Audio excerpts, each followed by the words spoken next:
Turabashuhuje mwebwe bakunzi muri Kristo Yesu, bene data mukunda.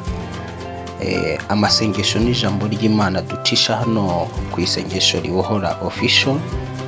Muhabwe umugisha n'Imana. Tubifurije umwaka mushya muhire ugiye kuza wa 2026, uzababere umwaka w'iterambere mu mwuka no mu mubiri. Imana ihanagura amarira yose mwarize, ihindure ubuzima bwanyu n'amateka yanyu y'imiryango yanyu namwe ubwanyu bwite, mugubwe neza muri byose. Tuje rero kuganira ijambo ry'Imana. Tumaze iminsi tuvuga uburyo ushobora gukoresha amaraso Yesu Kristo ugakora mu buryo bw'isengesho ryawe rya buri munsi, ukagira ibibazo bimwe ukumira. Aho duheruka twavuze uburyo ushobora gukoresha amaraso Yesu Kristo mu buryo bw'isengesho ukiyomora ibikomere n'ibisebe byose wakomoye mu buzima bw'amateka yawe yahahise cyangwa se bw'amateka yaba uhagazemo. Amaraso Yesu Kristo abasha gukomora ibisebe n'ibikomere, abasha kuguhanaguramo umubabaro wose n'agahinda kose watewe n'imibereho wavukiyemo ugakuriramo, ndetse n'ibibazo byinshi wagiye ucamo. Amaraso Yesu Kristo ashobora gukomora ibisebe byose n'ibikomere byose wasigiwe n'ahahise hawe. Ashobora kuguhanaguramo umubabaro wose n'intimba zose, kuko ijambo ry'Imana rivuga yuko yishyizeho intimba zacu ndetse n'imibabaro yacu. So muri Kristo Yesu rero ushobora kwikuramo umubabaro rukuriho, intimba rukuriho, byari bikuri wari ufite, ukabyikoreza Yesu. Muri wowe intimba igashiramo, ibikomere bigashiramo, umubabaro ukagushiramo, ukoresheje mu buryo bwo gusenga amaraso ya Yesu Kristo. Natangiye mbabwira ngo umuntu uramutse umuhaye amazi, ugashyira ikigega mu rugo rwe cy'amazi, cyangwa se ukimurira uruganda rw'amazi mu rugo rwe, ariko ayo mazi ntayakoreshe, umwanda wamwica rwose. Amazi iyo atakoreshejwe icyo agomba gukoreshwa, ntago ushobora kubona inyungu z'ayo mazi. Uko niko bimeze amaraso Yesu Kristo wayahawe kugira ngo uyizere uyakoreshe. Igihe utayakoresheje rero ntushobora kubona inyungu zayo. Kugira ngo ubone inyungu z'amaraso Yesu Kristo ni ukuyizera ukayakoresha mu buryo bwo gusenga. Twavuze rero ko ushobora kuyakoresha mu buryo bw'isengesho ryawe, ukikoropamo umwanda wose w'umubabaro n'agahinda n'ibikomere wasigiwe n'ubuzima cyangwa n'imibereho y'ibyo wakuriyemo cyangwa se wavukiyemo ukabikuriramo. Ubu rero tugiye kuvuga uburyo wahagarara na amaraso Yesu Kristo, ukayakoresha nk'igikoresho cy'ubwirinzi, akaba yakurinda, akaguproteja.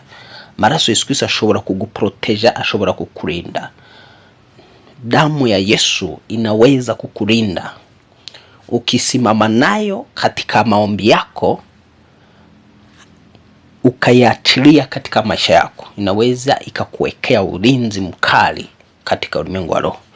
Amaraso Yesu Kristo wahagararanye nayo mu kwizera, ukayakoresha mu buryo bw'isengesho, ashobora kukubera cyangwa se kukubakira uburinzi, ashobora kukuzanira umutekano mu isi y'umwuka.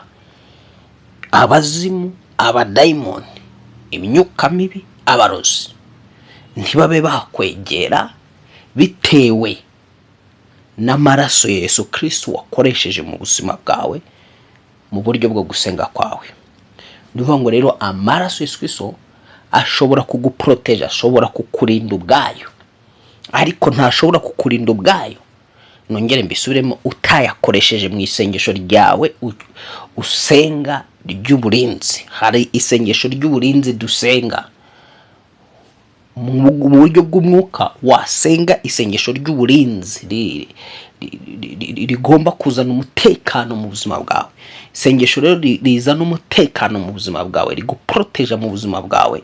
Ni isengesho utagomba kwibagirwa gukoresha amaraso Yesu Kristo, kuko iyo wibagiwe ayo maraso Yesu Kristo kuyakoresha wiproteja,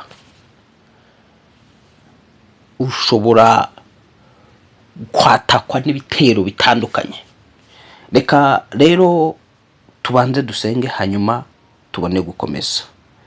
Mwami, tugwaye amashimwe n'icyubahiro kuduhaye umwanya kugira ngo tuvuge ku maraso y'umwana wawe Yesu Kristo witeka yasutswe, yamenetse ku bwanjye no ku bw'abizera, kugira ngo abuhagire ibyaha. Amaraso yawe Yesu Kristo turayashimira kuko wayatwohagijeho ibyaha byacu bidushiramo, wayatwohagijeho intimba n'umubabaro. Turagushimira ko wayarekuye kugira ngo atwomore intimba, atwomore ibisebe n'ibikomere n'inguma zose isi yaduteje. Nuhabwe icyubahiro kubw'amaraso yawe. Aka kanya agaragare kuri buri wese uri hano ku isengesho ribohora official, kutwumva wese muri izi mpera z'umwaka. Ndasenze kugira ngo amaraso yawe agaragare ku mutima w'uyu muntu uri kunyumva, ku mugabo, ku musore, ku mukobwa, ukecuru, umusaza, umuto, umuntu wese mwama aho aherereye hose wumva iri jambo ryawe. Amaraso yawe amukoropemo intimba n'umubabaro, amukoropemo ibyaha byose, amukoropemo ikibi n'igisa nacyo. Uyu mutima w'umuntu were muri iki gihe muri uyu mwanya tugiye kuganira, mwami Yesu Kristo, uburyo amaraso yawe abasha kuturinda. Ndasenze kugira ngo umwuka wawe aze abisobanure neza, byumvikane mu matwi y'umuntu, mu mutima w'uyu muntu, mu bugingo bw'uyu muntu, amenye ko wamuhaye ikintu cy'agaciro kigomba kumurinda. Ni mu izina rya Yesu Kristo risumba amazina yose, amen, amen. So aya maraso Yesu Kristo rero afite, sinzi ukuntu twayavuga, ariko ari mu butunzi bwose, ari mu buzima bwose, ari mu buri kimwe cyose ukeneye mu buzima bwawe. Ashobora kuguproteja mu buryo bwa buri munsi, kukurinda. Amaraso Yesu Kristo ashobora kukurinda ikibi cyose, ashobora kukurinda akaga, ashobora kukurinda makuba. Mbega mwuka wera bizanye neza. Amaraso Yesu Kristo ashobora kukurinda akaga, ashobora kukurinda makuba, ashobora kukurinda ibyorezo by'indwara, ashobora kukurinda umurimbuzi igihe yaciye mu kagari, mu ntara, mu mudugudu, mu gihugu. Umurimbuzi igihe yaje aje kurimbura mu gihugu, mu isi muri rusange. Amaraso Yesu Kristo ashobora kuguproteja, akagucingira, akakurinda. Ariko aya maraso, nongere mbisubiremo, yarinduye ubyizera. Utabyizera ntabwo ashobora kukurinda, kandi nanone ubyizera ntakoresha aya maraso ntacyo yamumarira. Wizera ko amazi ashobora kuyakoropesha mu nzu ye, cyangwa ashobora kuyakoresha akora isuku mu buzima bwe, atayakoresheje ya mazi wa mwanda umugumaho. Uko niko n'amaraso Yesu Kristo, nubwo waba uyizera, ariko igihe utayakoresheje ntabwo ushobora kubona ibyiza byayo. Yakoreshe rero uyu munsi. Reka dusome ijambo ry'Imana turebe ukuntu amaraso Yesu Kristo ashobora kukurinda akaga, ashobora kukurinda amakuba, ashobora kukurinda ibyago, ashobora gukumira ibintu bikomeye ku buzima bwawe. Twagiye mu gitabo cyo Kuva, igice cya 12 umurongo wa 22. Igitabo cyo Kuva igice cya 12, ariko reka turebe duhere ku murongo wa 21. Umurongo wa 21, Kuva igice cya 12 umurongo wa 21. Mose ahamagara abakuru bose bo mu Bisiraheli, arababwira ati, nimurobanure mujyana abana b'intama uko amazu yanyu ari, muzabikire umwana w'intama wa Pasika. Mwende umukamato wa ezobu muwinike mu maraso yo mu rwabya, mumishe amaraso yo mu rwabya mu ruhamo rw'umuryango no ku nkomanizo zombi. He kugira uwe muri mwe usohoka mu nzu ye mugeze mu gitondo, kuko Uwiteka azanyura muri mwe ajya kwica abanyegiputa. Kandi nabona ayo maraso ari mu ruhamo rw'umuryango no ku nkomanizo zombi, Uwiteka azanyura kuri urwo rugi ye gukundira umurimbuzi. Amen, amen. Aya ni amaraso. Cyari igihe Imana yari igiye gukora igitangaza cya nyuma cyo kugira ngo habeho kurekurwa k'ubwoko bw'Imana bwari buri muri Egiputa. Icyo gitangaza cya nyuma Uwiteka yari yagambiriye kwica abana b'imfura bose bo mu gihugu cya Egiputa, kandi uwagombaga kubikora ni umumarayika wagombaga guca mu ngo zose, uhereye ibwami kwa Farawo ukamanuka no kuri rubanda rugufi. Umwana w'imfura, ikintu cyose cy'imfura cyagombaga gupfa. Imana rero kugira ngo ibashe kurinda Abisirayeli, ibaha itegeko. Mwumvise ibwira Mose icyo yagombaga gukora. Mose nawe akimenyesha abo yari abayoboye aribo Bisirayeli, abwira abantu ngo barobanure umwana w'intama, buri wese amujyane. Noneho namara kujyana umwana w'intama witwaga ngo ni uwa Pasika, so ngo mwende umukumato wa ezobu muwinike mu maraso yo mu rwabya, mumishe amaraso yo mu rwabya mu ruhamo rw'umuryango. Ayo maraso yakoreshejwe amishwa kuki? Ku miryango, ku mazu y'Abisirayeli. Icyatumye aya maraso rero ameneka akamishwa kuki? Ku nzu z'Abisirayeli. Ariko kandi akaba ari amaraso y'umwana w'intama, cyangwa se y'umwana w'intama Yesu.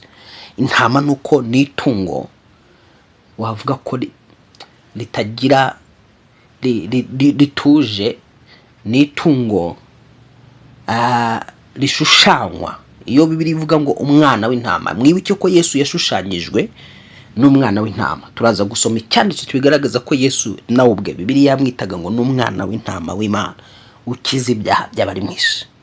Uyu mwana w'intama rero niwe wakoreshejwe mu gihe cy'Abisirayeli, aricwa, hanyuma amaraso bayasiga ku miryango. Bayasize ku muryango, impamvu byari kugira ngo igihe marayika murimbuzi uje kwica, uje kurimbura mu nzu z'abanyegiputa, nk'uko mwabyumvise, we yari yahawe oda mu ijuru. Bari bamubwiye ngo numanuka ukabona inzu ziriho amaraso, uramenye y'umwana w'intama, ntuhirahire winjiramo. Aho nindakumirwa, aho ntihakorwa, aho nahanjye. Izo nzu ni abantu banjye, ntibagomba gupfa. Abo ni abanjye, ntibagomba kugerwaho n'ibyago, ntibagomba kugerwaho n'amakuba. Abisirayeli rero bahise babikora. Bamaze kubikora, bafata ya maraso y'umwana w'intama, bagenda bayasiga ku nkomanizo z'imiryango yabo. Marayika murimbuzi, dukomeje tuje gusoma icyanditse, twasanga ko marayika yaratambukaga atambutse. Inzu zose yabonye zari ziriho ikimenyetso cy'amaraso, ntabwo yigeze azinjiramo. So tekereza rero, niba amaraso y'umwana w'intama, itungo ryitwa intama, yarabashije kurinda gukumira ibyago, gukumira akaga, gukumira amakuba, gukumira urupfu rwari rurimo ruraca mu gihugu. Gereranya rero agaciro k'amaraso ya Yesu yamenetse y'umwana w'Imana. Ayo yabasha gukora ibiruta ibyayo ngayo maraso y'intama yakoze. Amaraso Yesu Kristo yibitsemo ububasha, yibitsemo ubushobozi bwo kugira ngo aguproteje, akurinde akaga.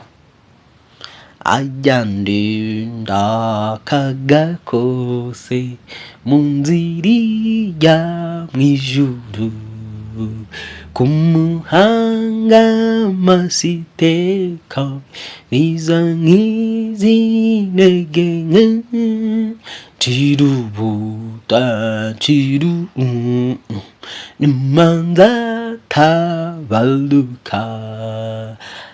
Amaraso ya Yesu na Yesu bwe wabihanze amaso ukabitumbira, bifite ubushobozi byo gukumira akaga, byo gukumira makuba, byo gukumira ibyago, byo gukumira urupfu, igihe wizeye aya maraso Yesu Kristo ukayakoresha. Amaraso ya Yesu Kristo yakurinda impanuka, wateguriwe impanuka, kubuzi gusenga neza, wahaguruka wakwishyiraho ikimenyetso cy'amaraso Yesu Kristo. Amaraso Yesu Kristo wayarekurira ku modoka yawe, wayarekurira mu kazi kawe, ukarindirwa akazi, ukarindirwa umwanya, ukarindirwa yani hata cheo chako, hata nafasi yako, hata kiti chako kinaweza kulindwa kupitia damu ya Yesu Kristo, ukiwa unajua maana ya damu ya Yesu. Intebe yawe yongiyo wahawe wicayemo, no kuvuga ngo ubona bakurwanya kugira ngo bayigukuremo, ugakoresha iki amaraso Yesu Kristo mu buryo bwo guproteje umwanya wawe cyangwa intebe yawe. Nkubwire ngo warindwa mu buryo bukomeye. Amaraso Yesu Kristo wayakoresheje mu buryo bwo gusenga, afite ububasha bwo gukumira indwara ku buzima bwawe zikakuba kure, n'ibindi byago byose n'amakuba n'ikindi cyose utinya. Amaraso Yesu Kristo yagikumira. Niba amaraso y'umwana w'intama ari ryo tungo yarabashije kubuza marayika kwinjira, mwabyumvise ukuntu ijambo yavuze ngo kuko Uwiteka azanyura muri mwe ajya kwica abanyegiputa, kandi nabona ayo maraso ari mu ruhamo rw'umuryango no ku nkomanizo zombi, Uwiteka azanyura kuri urwo rugi, ye gukundira umurimbuzi kwinjira mu mazu yanyu ngo abice. Ngo amaraso Yesu Kristo abuza umurimbuzi kwinjira mu buzima bwawe iyo wayakoresheje. Abuza abadayimoni kwinjira mu bugingo bwawe, yabuza abadayimoni kwinjira muri uwo mubiri wawe. Igihe wakoresheje aya maraso Yesu Kristo, yabuza imyuka mibi y'ibihombo kwinjira muri business yawe. Igihe wizeye aya maraso Yesu Kristo ukayakoresha, yabuza ukayasiga abana bawe n'urubyaro rwawe, yabuza abana bawe kwangirika, kononekara, kabarinda imico mibi, kabarinda ingeso mbi. Igihe aya maraso Kristo wayakoresheje uyasiga ku bana bawe cyangwa uyashyira ku bana bawe mu buryo bwo gusenga, aya maraso Yesu Kristo afite ubushobozi bwo kukurinda ibyorezo by'indwara bitandukanye ntibikugereho. Igihe wayakoresheje nk'uburinzi, wayashyize ku buzima bwawe, ukayashyira ku buzima bwawe nk'uburinzi, ukayashyira ku buzima bwawe nk'umutekano, nk'ashinzwe kugucungira umutekano cyangwa kuguproteja, yani ukayatumia kama ulinzi wa maisha yako, usalama wa maisha yako. Damu Yesu kuitumia kama usalama wa maisha yako, nuyakoresha nk'umutekano w'ubuzima bwawe, azakuzanira umutekano mu buryo bw'umwuka. Turi kuvuga mu buryo bw'umwuka. Aya ngaya turabona y'intama yabashije kuzana umutekano, azana amahoro ku buzima bw'iki, azana amahoro ku buzima bw'Abisiraheli. None se niba yarazanye amahoro ku buzima bw'Abisiraheli, urumva akanda ayo maraso yazanye yazanye amahoro ku buzima bw'Abisiraheli, ari amaraso y'intama isanzwe, itungo risanzwe, urumva byagenda gute kubijyanye noneho n'amaraso ya Yesu Kristo ari we umwana w'intama w'Imana uruturiya wabazwe n'Abisiraheli bari muri Egiputa. Zopetese kiliahoria nasikia uwezo wa damu ya Yesu Kristo kimiminika juu yako. Reka dusome kino cyanditswe. Umvira ijambo Abaroma igice cya 5 n'umurongo w'9 cyangwa ariko reka duhere ku murongo wa 8. Haravuga ngo ariko Imana yerekanye urukundo rwayo idukunda ubwo Kristo yadupfiraga tukira abanyabyaha, nkaswe none ubwo tumaze gutsindishirizwa n'amaraso ye ntituzarushaho gukizwa umujinya w'Imana nawe. So urumva hano ko iri jambo ritukwereka ko amaraso Yesu Kristo ikindi kintu yakoze. Amaraso Yesu Kristo amaraso Yesu Kristo hano ijambo riravuze ngo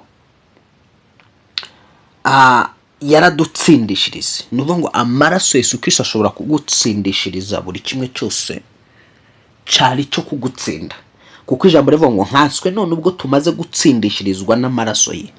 Bishatse kuvuga ngo amaraso yaragutsindishiriza, agutsindishiriza aho wari aho gutsindwa, agutsindishiriza icyago kagitsinda amakubo kayatsinda, ubukene wabutsindisha amaraso Yesu Kristo, indwara wazitsindisha amaraso Yesu Kristo, ibyago n'amakubo wabitsindisha amaraso Yesu Kristo. Amaraso Yesu Kristo yuzuye buri kimwe cyose. Amaraso Yesu Kristo arimo ubutsinzi bukomeye, arimo uburinzi bukomeye. Sinzi ukuntu nabigusobanurira. Umwuka wera gusa wenyine aba ariwo gusanga yagure iri jambo, yagure ubu bumenyi ndi kugusangiza bw'amaraso Yesu Kristo. Ijambo rirambwira ngo ubwoko bwanjye burimbutse buzize kutamenya.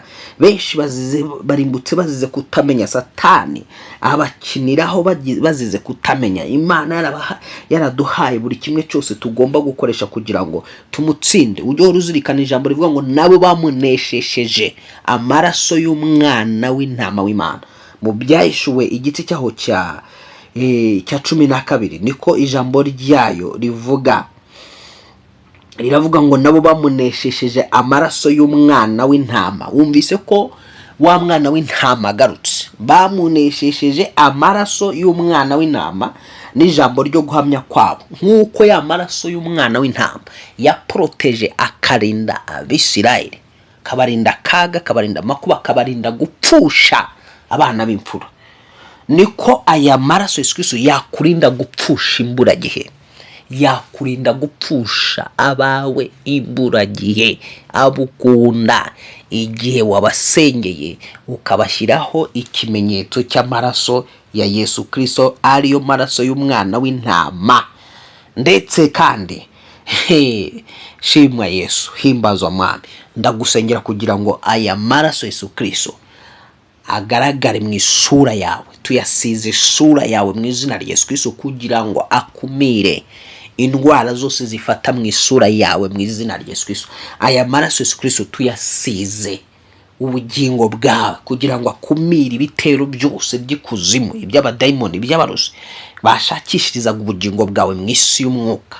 Katika jina Yesu ndekuriya ya maraso ya Yesu ku bugingo bwawe, kugira ngo abazimu nibabona amaraso Yesu Kristo ku bugingo bwawe bakinagire, birukanke, bahunge mu izina rya Yesu Kristo. Ubugingo bwawe ntibwongere kugaragara mu isi y'umwijima, cyangwa se n'isi y'umwijima nibubona ibutinye, kuko busizwe amaraso y'umwana w'intama w'Imana, ariyo maraso Yesu Kristo yatambwe ku bwa benshi ngo ahinduke incungu y'ibyaha byanjye n'ibyawe, kandi ngo aduhesha amahoro, kuko ijambo rirambwira ngo igihano kimesha amahoro cyari kuri Yesu Kristo. Igihano kiguhesha amahoro. Nuvuga ngo amaraso Yesu Kristo rero abasha kuzana amahoro mu buzima bwawe. Petero nawe mu gice cya mbere n'umurongo wa 19, Petero wa mbere igice cya mbere n'umurongo wa 19, nawe aravuga ngo ahubwo mwacungujwe amaraso y'igiciro cyinshi nk'ay'umwana w'intama utagira inenge cyangwa ibara, ariyo ya Kristo. Wabyumvise? Twacungujwe amaraso y'igiciro cyinshi, aya maraso Yesu Kristo ni ay'igiciro cyinshi, ngo noneho ni amaraso atagira inenge cyangwa ibara. Aya maraso rero ni aya Yesu Kristo, ntagira inenge ntagira ibara. Kubera ko rero atagira inenge, nuyinjira muzasanga nta ndwara. Amaraso Yesu Kristo nta ndwara yigeze abamo, ahubwo akiza izo ndwara. Nta cyaha kigeze kiyabamo, ahubwo akiza icyo cyaha. Nta bukene bwigeze buyabamo, ahubwo akiza ubwo bukene. Amaraso Yesu Kristo nta bujiji bwayagaragayemo, ahubwo arajijura, akora buri kimwe cyose. Sifa kwa Bwana. Na kutamkia sai uweza wa damu ya Yesu Kristo ukumwagikie sasa ubushobozi bw'amaraso Yesu Kristo. Ndakwaturiraho ngo ubushobozi bw'amaraso Yesu Kristo bugusukweho, amaraso Yesu Kristo akumenekeho, yuhagire amaraso yawe yangijwe mu izina rya Yesu Kristo. Yuhagire amaraso yawe yatewemo virusi itera sida. Ndakurekuriraho amaraso Yesu Kristo aze mu maraso yawe agukamuremo virusi itera sida, wowe nyumva uyifite. Imbaraga z'amaraso Yesu Kristo zishiririze mu maraso yawe, imbaraga z'amaraso Yesu Kristo zishiririze mu maraso yawe. Amaraso yawe atandukane n'agakoko gatera sida mu izina rya Yesu. Habwa ubuzima buciye mu maraso Yesu Kristo. Wowe neza amatwi ufite ikibazo cy'uburwayi bwari bwo bwose, niba ari uburwayi bw'abadayimoni abaganga baburiye barabubuze, baragupima ntibabone uburwayi, kandi ukarushaho kuremba, ukarushaho kurwara, ukarushaho kubabara, ndakurekuriraho aya maraso Yesu Kristo ari wo muti w'indwara z'ubwoko bwose, ari mu bushobozi buvura kurenza ikindi cyose cyo mwisi. Aya maraso Yesu Kristo wonteza amatwi, nyakurekuyeho, nyakwaturiyeho, nakumanukeho, tandukanye niyo ndwara itazwi idasobanutse, ndayishiririza mu mubiri wawe nkoresheje amaraso Yesu Kristo nizereramo. Nkusutse amaraso Yesu Kristo kugira ngo aguciza kubohore mu mbaraga z'umwuka wera. Wowe unteza amatwi uterwa n'amahembe, uterwa na za nyabingi zirara zikuniga. Mpamvu zikuniga nuko nta maraso, nta kimenyetso cy'amaraso uba washyize ku bugingo bwawe no ku buzima bwawe bw'umwuka. Nkwaturiyeho amaraso Yesu Kristo ku buzima bwawe bw'umwuka n'imibereho yawe y'umwuka. Imizimu za nyabingi, bitega, majina, amashitani, yo myuka mibi zerera bishakisha uburuhukiro, ishakisha hwiba ntikakubone nk'umuntu igomba kuruhukiramo mu izina rya Yesu. Nirukanye izo mbaraga ziba zifuza kuruhukira mu mubiri wawe, ndazitwika. Ndavugana n'imyuka yose ikugendagenda mu mubiri, ikugendagenda mu maraso, ikugendagenda muri ako kaguru. Iyo myuka ndumva hari umuntu uri konega amatwi ariko afite ikibazo cy'akaguru, ariko aka kaguru akibwira ko ari uburwayi busanzwe kandi ari imyuka mibi. Ndategeka iyo myuka mibi nyisutse amaraso Yesu kugira ngo irekure uko kuguru kwawe, irekure urwo rubavu, irekure mu izina rya Yesu Kristo uwo mutwe wawe. Nkurekure amaraso Yesu Kristo kugira ngo uwo mutwe ukire katika jina, kandi ushirwe uburinzi bw'amaraso Yesu Kristo. Ntukongere kurwara ukundi uwo mutwe mu izina rya Yesu Kristo. Ntukongere kurwara uwo mutwe udakira mu izina rya Yesu Kristo.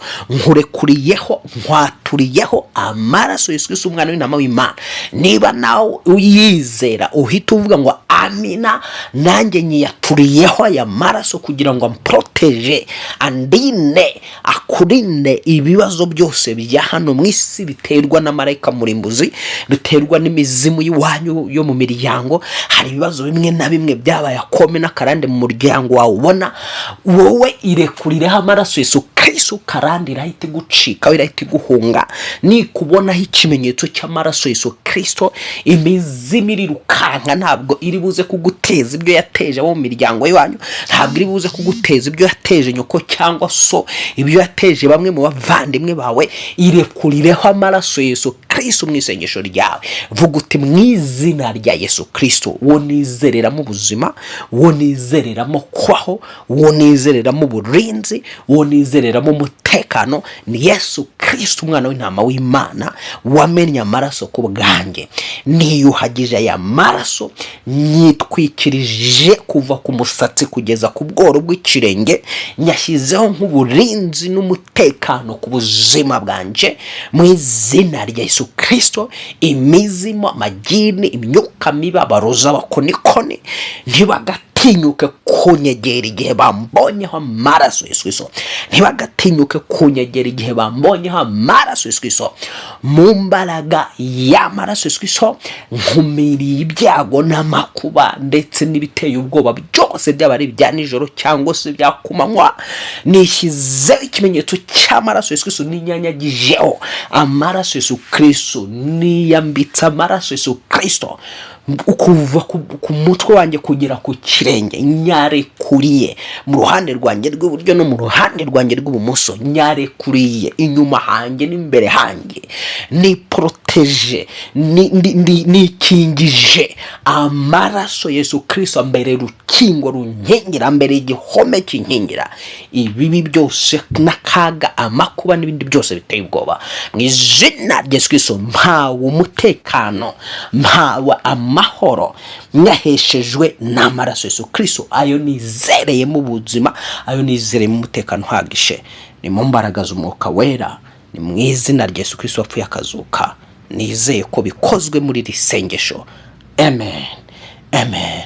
Izere ko mu isengesho ryawe niba usenganye nanjye rino sengesho, don't worry, ntugire ikibazo, ntugire impungenge. Umwami Yesu aragukijije, kuko aya maraso Yesu Kristo ni amaraso ijambo ryatubwiye ngo ntagira ibara. Kuko wumvise ijambo ryavuze ngo ahubwo mwacungujwe amaraso y'igiciro cyinshi, hayo umwana w'intama utagira inenge cyangwa ibara. Amaraso Yesu Kristo nta nenge abamo, ntiwayabonamo indwara nk'uko natangiye mbivuga, ntiwayabonamo ubukene, ntiwayabonamo guferinga, ntiwayabonamo ibihombo, nta nenge, ntiwayabonamo icyaha. Amaraso Yesu Kristo nta nibara iryo ari ryo ryose wabona muri ayo maraso. Nuvuga ngo arihagije rero aya maraso kugukiza, arihagije aya maraso kukubohora, arihagije aya maraso kukuzanira amahoro. Petero wa mbere nanone igice cya 2 akavuga ngo mwaturanijwe nk'uko Imana Data twese yabamenye kera, mubiheshejwe no kwezwa n'umwuka, kugira ngo mwumvire Imana muminjagirwe amaraso Yesu Kristo. Urumva ko amaraso Yesu Kristo akoreshwa tuyaminjagira, ninge nawe tugomba kuyakoresha tuyaminjagira ku buzima bwacu. Nongere nsubire muri iri jambo kugira ngo wumve utagira ngo mba nigishije bitari byo. Nigisha iby'umwuka wera w'Imana, Imana mpamagaye nk'umukozi w'Imana w'ukuri, watoranyijwe n'Imana, uriho ubuntu bw'Imana n'imbabazi z'Imana.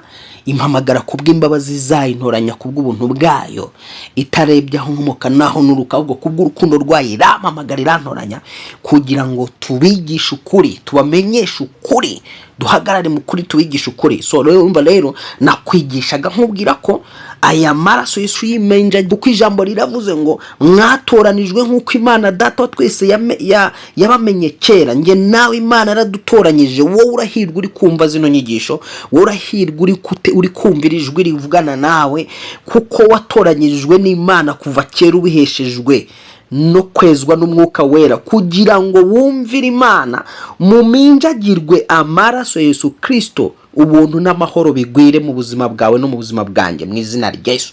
Urumva rero ko aya maraso agomba kuminjagirwa ku buzima bwawe. Ninde uzayaminjagira ku buzima bwawe? Ni wowe ugomba kuyafata ukazajya uyaminjagira ku buzima bwawe mu buryo bw'isengesho.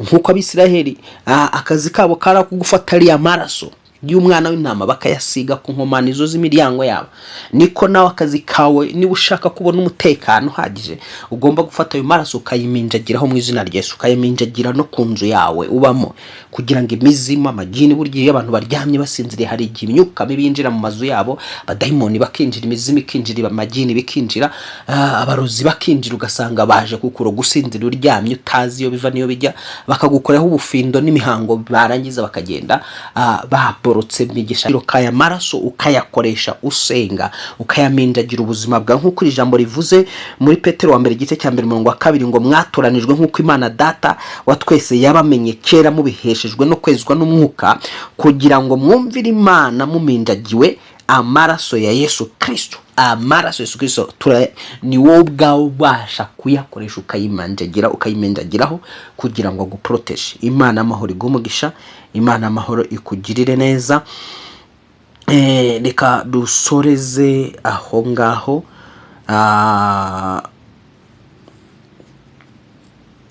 ariko reka dusome n'iki cyanditso kiboneka mu Baheburayo 11:28. Haracyagaruka ku kuminjagira amaraso ngo kwizera niko